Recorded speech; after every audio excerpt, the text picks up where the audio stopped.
How's it going, Laser Bruce? Up, I'll be Sixkilla, and welcome to Head as Code. It is finally here, and thanks obviously to Miracle Moon for sending us over a code to check it out. We are kicking off directly after the demo ended, so this is going to be episode 2, kicking off where we left. If you're not aware, this is a remake or remaster or whatever you want to call it of Head as Code, which is the prequel to Birth Me Code. So now we're on the same page. Let's get into it. I've been looking forward to this for quite a while now. My vision was filled with 4 colours. Blue, orange, green and yellow were all I could see. There was also black, but black might really just be the absence of colour, or all colours at once. Some colours were missing, so it wasn't a rainbow. I was just staring blankly. My eyes followed the coloured lines slowly. First the green, then I followed the blue, the yellow, and finally the orange one. That was the one I was on. All I could see were those 4 colours. That was because my eyes were fixated upon the poster in the train. I didn't know why I was looking at it. There's people in it. Not in real life though, eh? I'd been spacing out. Now I was back to reality, though. What was that weird dream just now? Oh, okay, so the intro was a dream? It was so strange. I was in the metro and... no, I couldn't remember already. It wasn't important then. I tried to remember why I'd been looking at the map. Right, I was taking the train with Marco. I was looking at the map to the metro because I hadn't taken it this far ever before. I didn't want to miss our stop. I was going to fetch her at the airport and... no, wait.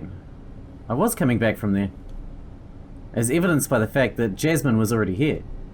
She flew all the way from Vancouver, where she lived as a graphics designer. She and I had gone through school together up to college. We took the same course at the Artistic Institute of Vancouver, and then we went our separate ways. While I came back home to study further by taking courses at the University of Montreal, she remained there. That meant she and I hadn't seen each other for years. As for Marco, he'd never met her, obviously. Not face to face, anyway. I mentioned her a few times, which always made him crack some horrible, stupid joke. This was their first time talking together. At least it was their first time sharing space together, because nobody out of the 3 of us was saying anything. Naturally, this was the metro, so most people were quiet. If we said anything, we'd be drowned out by the noise coming from the metro moving. Some people didn't care, though, such as a group of 5 teens close by. If I strained my ear, I could almost make out what they were saying. Shooting a glance at them, I saw one of them had long pink hair and 2 pigtails. I looked back at Jasmine, who had the same hair colour. Of course, those weren't natural. It was just dye. You could tell Jasmine's real hair colour was brown since her eyebrows were that colour, and she didn't dye those. I kinda liked her better with brown hair, personally. Colours again. My thoughts were back on the subject of colours. Maybe I just turned into a zombie from waiting in the metro this long. Oh, shit. The announcer spoke the name of the station we were at, but it wasn't our stop. I dismissed it, pulling myself to the side a little to avoid a woman leaving the train. Right afterwards, 2 men entered and took her place. Both were businessmen who probably had a lot of success, judging by their very stern allure. Meanwhile, I was just a pizza delivery man. I was also a student, but that wasn't quite true. While it had been the case before 3 PM today, I was now entirely free from university. Assuming I passed my exams anyway. Finally, I'd have my bachelor's degree, and I'd start getting real jobs in what I wanted to do instead of the service for ingrates. The idea made me quite giddy, and it was the reason why Jasmine was here too. Tonight we were going to party, because not only did I finish my exams, but so did Marco.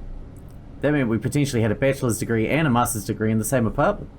Granted, mine was a fine arts, and his degree was in some science thing I never understood. I picked up some party games we could play on Nimbus, the multi-platform game store. Hopefully that'd be a hit. The real hit was not having any more stress from dealing with exams, tests, and homework. I was now my own man. That thought was reassuring me because I wasn't the strongest guy at heart. Could you believe it? 24 years old and I still feel like an insecure teenager. I pressed my hand against my cheek, dragging it down a little while exhaling. Some girl further down the train line looked at me strangely. She had no idea of what I truly felt. Once again, the train stopped. It did that every few minutes, depending on how far apart the stations were. Walking from one to the other would take ages, so this was great, but this place was always so damn cramped. The woman leaving earlier had left some vacant space, but since she was replaced by 2 men, not much came of it.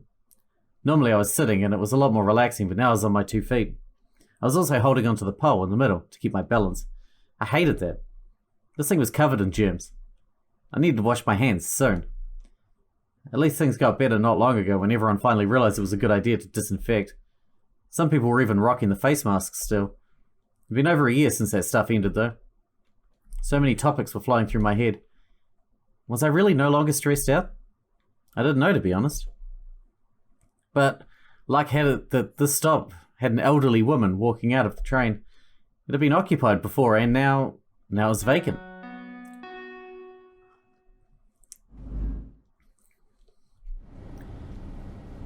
As usual, some kind of psychological warfare was instantly triggered. Everyone would be going for that seat. Of course, those who needed it had priority. Thankfully, I was the closest to the seat. So I took a quick glance to see if anyone who needed it was going to take it. The coast was seemingly clear. The businessmen were looking at their folders and exchanging hushed words.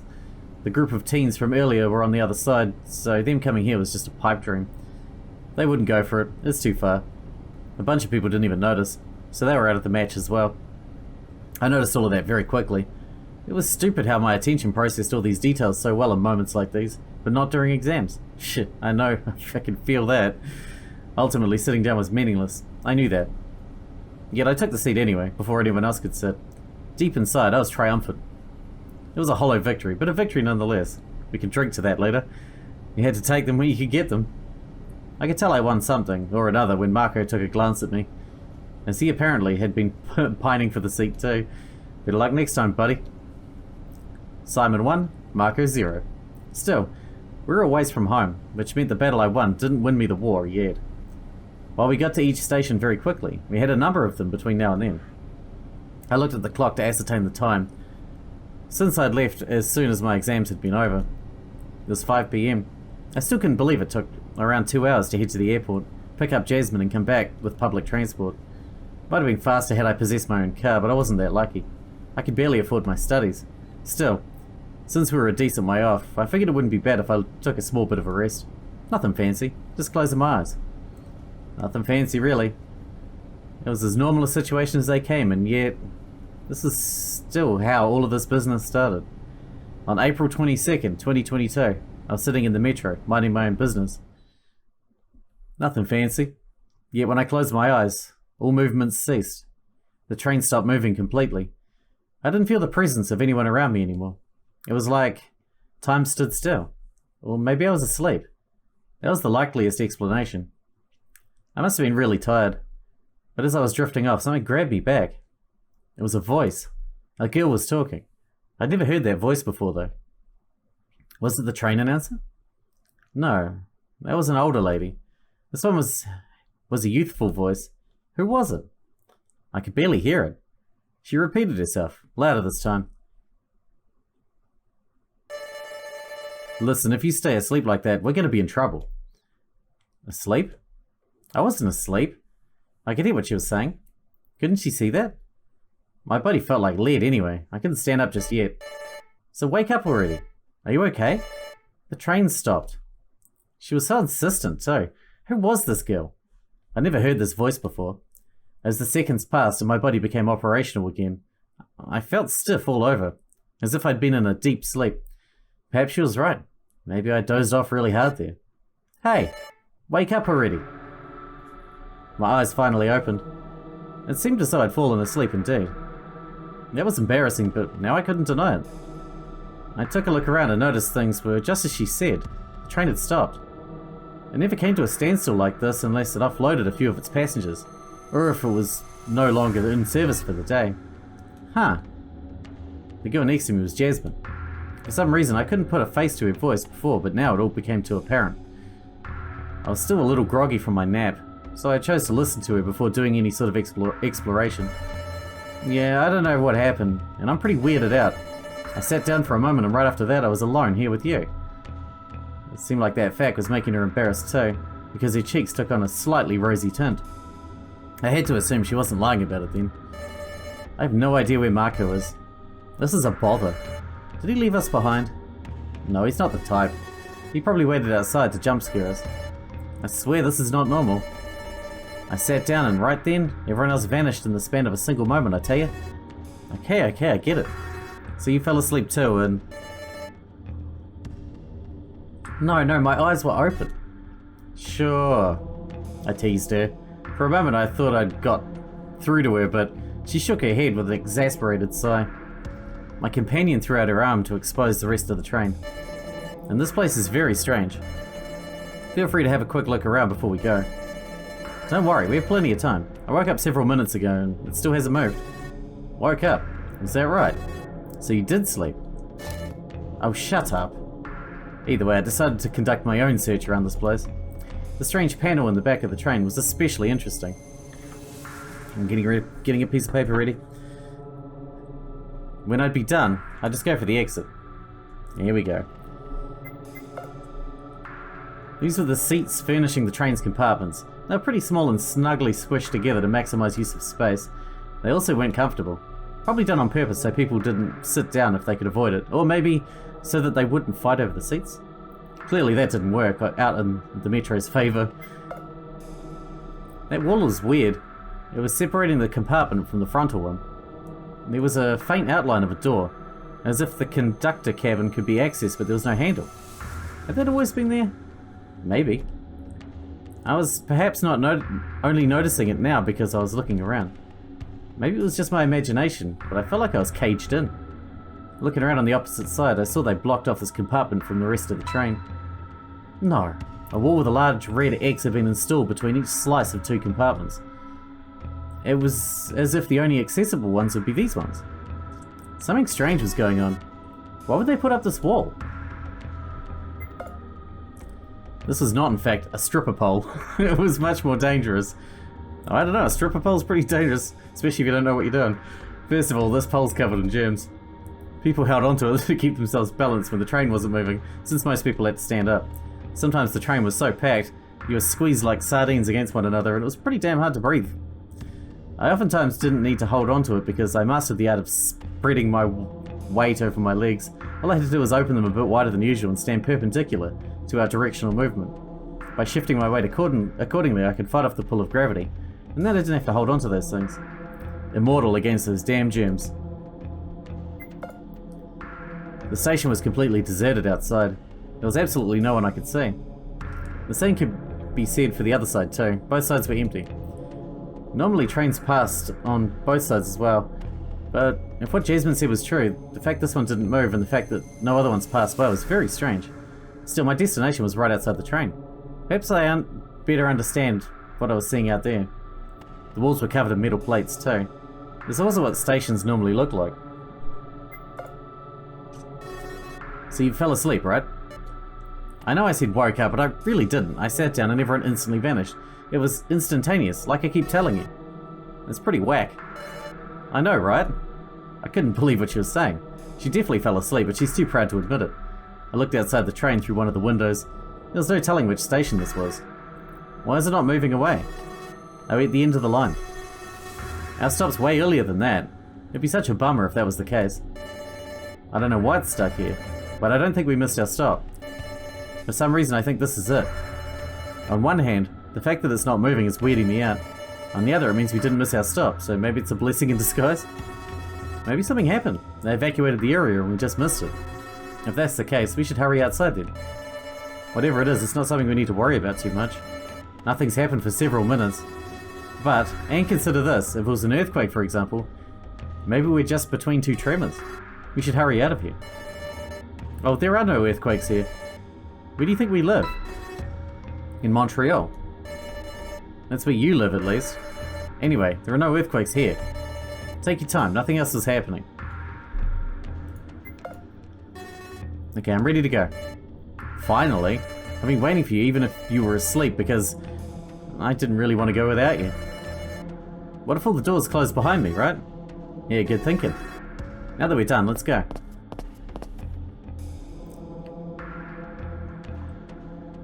We both stepped outside the train.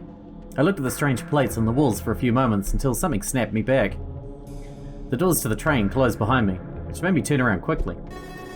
It's going away now? My question fell on deaf ears as Jasmine and I watched it roll away. Soon it was gone, just like that. Should we have stayed inside? I don't think so, no. It may sound strange, but I have a feeling... Was it waiting for us to leave it before doing the same? Trains don't wait for people, Jasmine. It's the people who wait for the trains. At any rate, I also noticed something strange earlier. She pointed at me. Before I could act indignant, I took a look behind myself and noticed a welcoming committee of 2 was coming toward us. Was she pointing at them? No, she was definitely pointing at me.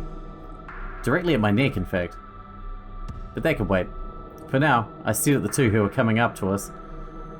They were strange enough that I would have considered her words were meant for the 2 of them. The first of the duo was an old man. He looked so old his hair was entirely white. No, wait. There was a slightly greyish tint to it. Maybe he was in his 60s, maybe 70s.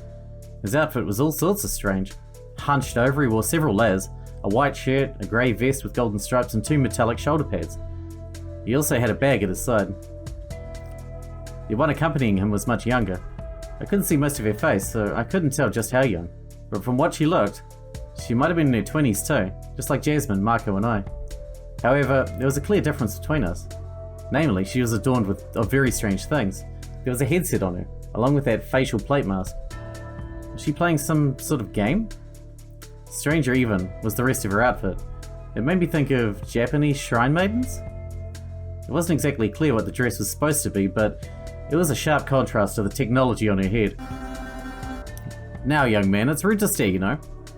I averted my eyes for a moment while Jasmine took the lead. Hello.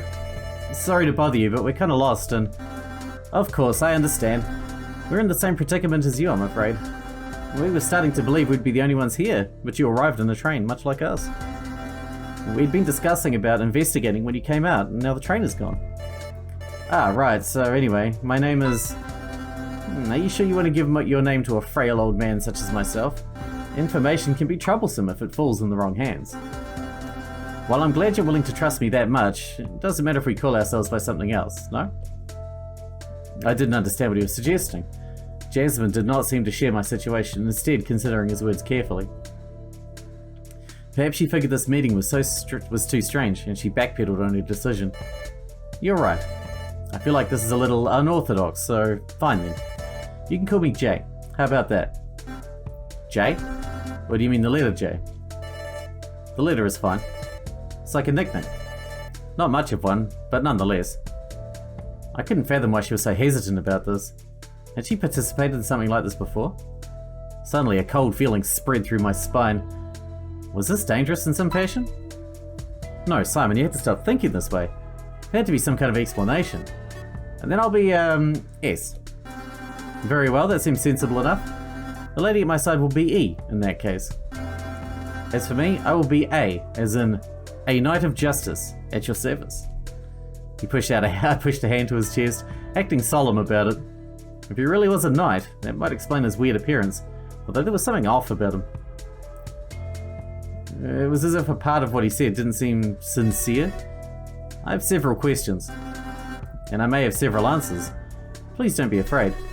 Well, first of all, you two are dressed a bit weird, no? I hope that doesn't come off as rude of me. Oh, it's quite alright. Yeah, I wasn't saying anything, but it's a little out there. Don't worry about it. What you both should be worried over, I think, is the fact that we're wearing collars.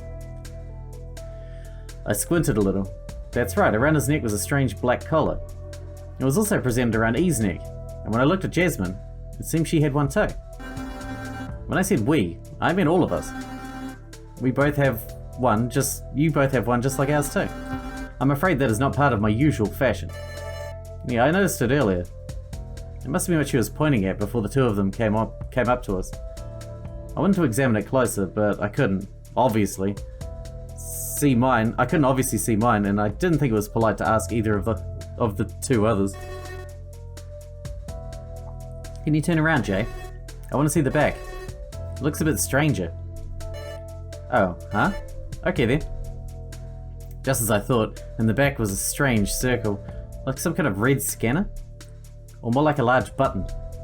Perhaps pressing it would release the collar, but if that was the case, then why do we wear these? It was equally possible the button was dangerous. I left it alone for now, unwilling to take chances. Still, while examining it closely, a thought flashed by me. I remember when I'd been in that train earlier. I was in the train with Marco. Right, speaking of which, where was Marco anyway? He didn't try to scare us like I thought he would. There's some sort of lock in the back, I think. It's a glowing red button, but I don't think it'd be a good idea to press it. I just don't know what will happen. I see. Oh, something's coming.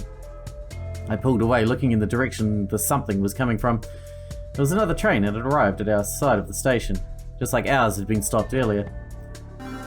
Interesting. I can see two men in this one. Jasmine and A and I went over to the window to stare. The only one who hadn't moved at all was E. In fact, she hadn't spoken even once since the two of them came up to us. But all of those thoughts were dispelled when I noticed that one of the two men inside the train was Marco.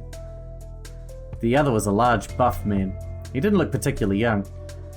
I could tell because he was a redhead, even if his hair had several long streaks of grey hair scattered throughout. Neatly combed on one side, the other was a bit more of a mess. So, it was like that when we arrived too? Think we need to open those doors? I don't see how we could do it, but let's try, I guess. Naturally, I figured those doors wouldn't open, even if we tried, as it was an automated system. Yet, we still decided to have a look around the train. Just in case. Okay. Generally speaking, there was always a driver, or a conductor I guess, who sat in the frontal cabin of the train. There was also a second cabin in the back, with another one of them. Together, if they combined, they'd form a giant robot. On a more serious note, I wandered to the back of the train and tried to see if I could catch a glance of who was driving us around. But as much as I tried to look inside, I couldn't see anything. The view through the windows was completely dark. If anyone was inside, I wouldn't know. It was the same for the other side too. I knocked onto the frontal driver compartment door. Hey, anyone home? Special pizza delivery straight to the train. Slightly hollow sound resonated on its own without any answer from within. I doubt they're hungry. The likeliest scenario is that if there is someone there, they don't want to come out. However, due to the way it's closed, I don't think this door even opens. Wait, they wouldn't be able to come out even if they wanted? Precisely. There probably is no one in this cabin then. I thought that was strange. Trains didn't work that way. There's a tiny bit of space in this area. If I wanted, I could drop down to the rails below between the trains and the side of the station itself. I really wanted to go there so I could look at the train from close up, but that was ridiculously dangerous for a few reasons. First of all, the rails were electrified, so if I touched them directly, I'd definitely be incinerated, and also the train could just start moving and run your ass over. The voltage was no joke. Second of all, if I went down there, I could get hit by the train if it took off again. It's just a risk I didn't want to take. Both of those were shitty deaths, and I at least had enough self-respect to want to die another way. So much for that. Maybe it would have helped, but too dangerous for sure. However, the fact that the middle compartment was otherwise made of a rubbery surface gave me an idea. Hey Jay, come over here. This is softer. Maybe we can break through. No, even I can tell that isn't going to work. It might be rubbery, but that's just so it allows the train to turn. If it's wide open inside, which it is, she pointed at the opening between the compartments, then it has to be solid and hermetically closed. Even if it's softer, I doubt we can break through this part. I crossed my arms as Jasmine continued examining the spot, even if nothing came of it. Sometimes the best solution to a problem was a direct one. I went to the door as my first pick and tried to see if there was any way for my fingers to fit underneath to pull them open. I don't think that's going to work. Jasmine saw what I was trying to do, and I had to admit, she was right. I reluctantly let go of it. So what now, then? Let's regroup and think about it again. I was about to talk to the others when something interrupted me. As soon as I moved, the train doors finally opened. Almost immediately, the older man walked out. He looked at us with a frown. For a second, he looked as if he was going to speak, but he went off on his merry way alone instead. Hello? Talk about rude. I muttered the last part under my breath to avoid aggravating him, in case he came back and smashed our face. A man that size, he just didn't screw around with. It seems as though he and Marco had woken up during our search, as the latter followed behind, exiting the train similarly to the mountainous man. Hey Simon. He looked joyful to see me, but almost instantly, Jasmine frowned and put her hand over his mouth. Shh. This place is all sorts of weird. We're not using our real names, just aliases. Right now, he's going by S and I'm J. Okay? Marco looked at her with all the surprise in the world before he nodded, acknowledging her request. After making sure he understood, the girl let go of him. In a way, I was a little annoyed that my name was known to old man A and eccentric girl E. However, neither of them seemed bothered in the least. There's no cause for worry. Of course I've heard your name, but it's not something that preoccupies me. I would not be much of a knight of justice if I were to backstab you, now would I? I wanted to make sure neither of them would spill the beans, so I could just stay on level with the rest of the field. But first, I needed a bit more information. I've been wondering, do you two know each other? You introduced her, so... Oh, unfortunately, the companion at my side is unable to do so herself because, as you may be able to see, she's unable to. Unable to what? Unable to be unable? Unable to see, of course. And she's also unable to hear. She is both blind and deaf, making communication rather difficult. Thankfully, we've devised a way to do so quickly and easily. He reached for her hand, which she took without hesitation. The fingers then touched in strange ways. I tried to make sense of it. Was it some kind of tactile alphabet? The whole process took around a minute, after which she lit up. Hello to you three. It is as he says, I am unable to see or hear, but I can still talk. It was the first time she spoke since she came by us. Her voice was kind of soft. It was even softer than soft, in fact, it was melodious. It resonated within me. I looked at the others to see if it had the same effect, but Marco was simply waiting for things to happen, and Jasmine was otherwise unaffected. They didn't seem to get the same effect from it then. Something else struck me as odd. Despite the fact that she was blind and deaf, she could speak extremely well. If she's been disabled since birth, it would be much stranger. This probably means she hasn't always been, but I didn't want to press into a complete stranger's past. Acknowledging her words, I nodded at E. I immediately rectified my behaviour when I remembered she couldn't see. Oh, sorry, I nodded, but you can't see, so wait, you can't hear either. Embarrassment struck again, this time forcing me to bring a hand behind my head to awkwardly rub in derision. Jasmine was finding my reactions funny. At least someone was having fun. You do understand what I mean by making communication difficult now. He touched E's hand once again, and the girl beamed, apparently understanding the predicament. This must have happened to her countless times. If anything, she didn't look annoyed by it. So anyway, sorry to interrupt, but what's going on here? Jasmine and A filled him in on the subject of our presence here. Meanwhile, I had a look around the place, trying to see what the mountainous stranger had been up to. He was alone, next to the big door in the wall, examining the little consoles next to it. The more I looked at him, the more he looked frustrated with them. He'd been trying to leave the station, but from what I saw, the door was locked and we couldn't leave. And of course, I noticed the train had gone much like ours had left earlier once we stepped out. It seemed automated somehow. Hey, it seems we can't leave.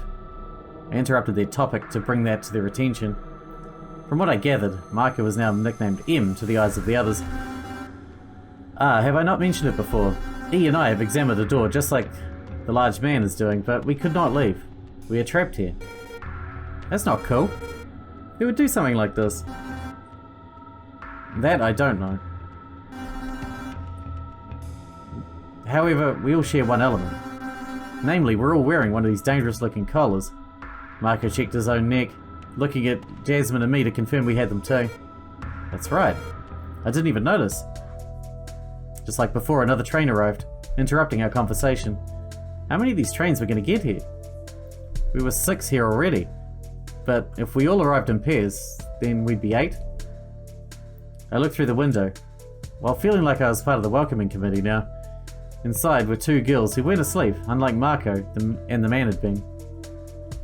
The doors opened almost instantly. It was perhaps presumptuous of me to assume such, but was the opening of the doors tied to our awakening somehow? No, that was a little strange. How would someone rig it in such a way? Perhaps they could see us. I looked around for cameras while the 2 girls left the train. I saw none. Instead, I focused back on them. They looked remarkably alike. One of them was fiercer looking and she stood in front. The other was a little nervous, halfway hiding behind what I assumed was her sister. Don't worry, young ladies. We're in a strange predicament, but we're not hostile, I can assure you. Yeah, this is still weird, but don't worry. We're not tied to whatever this is. Welcome, by the way. Marco smiled at them. He was a little awkward.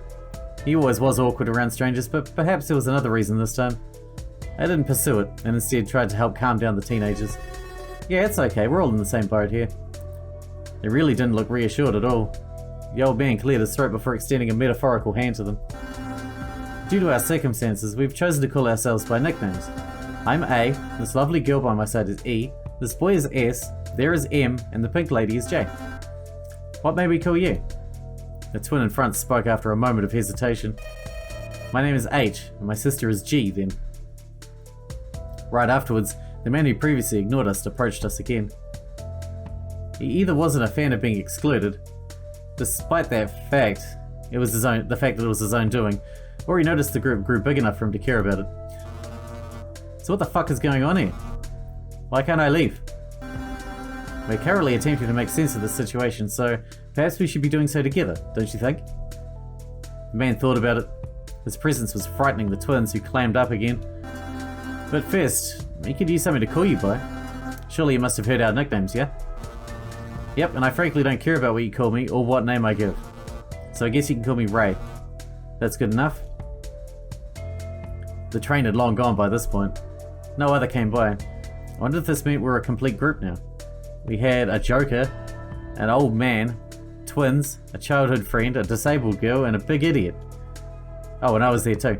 Or was I the big idiot? Yeah, the big idiot was Ray, of course. For some reason, I felt as though his head might have been a bit empty with the way he acted. He even bellowed at us post-introductions, asking us to check around again for a way out. We did so begrudgingly, but the fact of the matter was clear, there was no way out. Well, that wasn't quite right. There were two ways out. The first was ridiculous. If somehow the television screen allowed us to pass into another dimension... Nah, there's no midnight channel for us, that wouldn't happen. Nice, Persona. The only other way was to take the train, so through the tunnel. However, that was dangerous. Hey, I found a locked gate here. One of the twins called out to us. Deep inside a dark maintenance hallway, right next to the tunnel, there was a locked gate. Its bars were thick. What do you think this means? It means it's locked. Use your eyes. You got some like the e-girl over there. Can't you just break through it? He attempted to do so.